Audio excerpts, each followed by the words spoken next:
My name is Stephen Haskins. I was in the U.S. Army. I served a combat tour about a year in Iraq, Baghdad, when they did the surge, the push for Baghdad. I was a 50 cal gunner. Got there mid-August. By my birthday, September 9th, we'd already lost 2 guys. It wasn't until late in my tour, I almost lost my best friend. We were on our way back from Anaconda to Camp Taji in Baghdad, and there was an Iraqi police officer that threw a handheld EFP, a very dangerous fragmented grenade, at my best friend. He was in the gun truck right behind me. I heard the explosion, my ears were ringing. I remember them coming through my headphones asking, Specialist Haskins, are you okay, are you okay?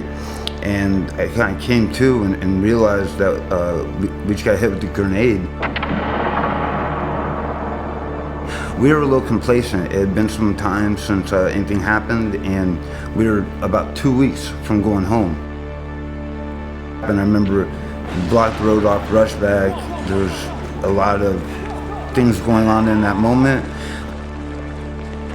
I remember him being out on the street, bleeding. I thought he was dead, he wasn't moving. They couldn't find medevac because it was too hot, and so we had to load him in the back of the truck once we cleared the area.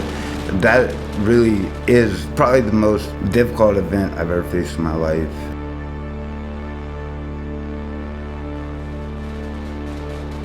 When you have a flashback and you still think that that nightmare is happening when you wake up, it's still what you see in that dream. It comes to life, and you can't really control your actions or your body. I mean, you're still in survival mode. You are still a soldier in that moment. You haven't yet to come home. It was December 29th of last year, near New Year's Eve. Someone was lighting fireworks off. Probably 12:30, 12:45 at night in the morning, and I was in one of those flashbacks.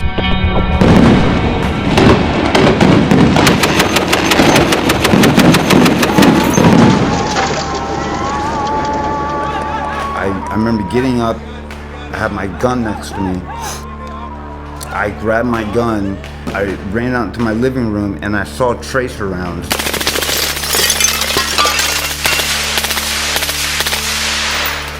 I thought I saw lasers, I thought it was snipers in that moment.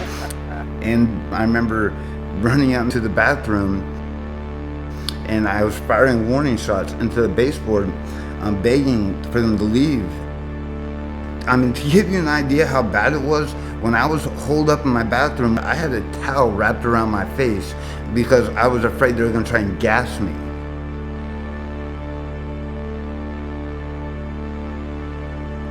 And at a certain time, I remember running out into my living room. You know, I didn't have any bullets left in my gun, and I jumped out my window. I lived on the first floor, and apparently, you know, I took off running. I don't remember this.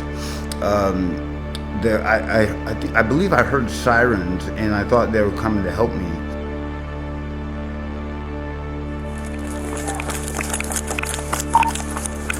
Armed, paired with Signal 0 handgun. They didn't know I had an empty gun. Put it down! Put it down! I did have my gun in my hand. I don't know why. Maybe I didn't want to leave behind for the enemy, but I know I was scared. Hey, get out of here, security! Move! Get the f*** out of here! I never meant to harm me, but I didn't have any intent to do anything wrong. And apparently the cop jumped out pointing his gun. I guess I dove headfirst into a vehicle that had stopped. John, get back! I was looking for help, and before I had a chance to yell for help, the cops started firing.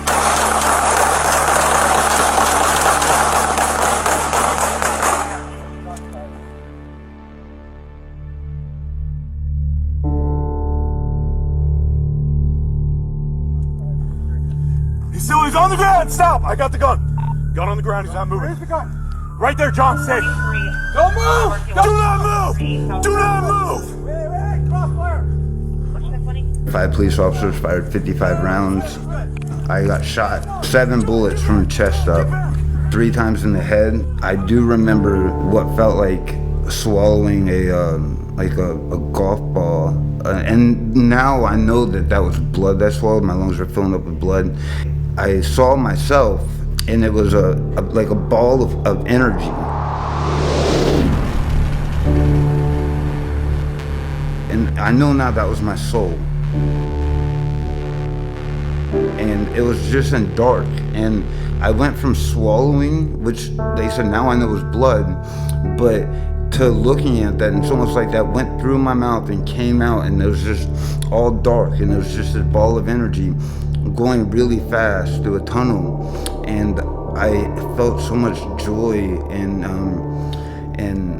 love in that moment. And then the next thing I know, it was like it flipped, and I was looking through my eyes again, and I was on the most beautiful blue water, like a coloring book blue.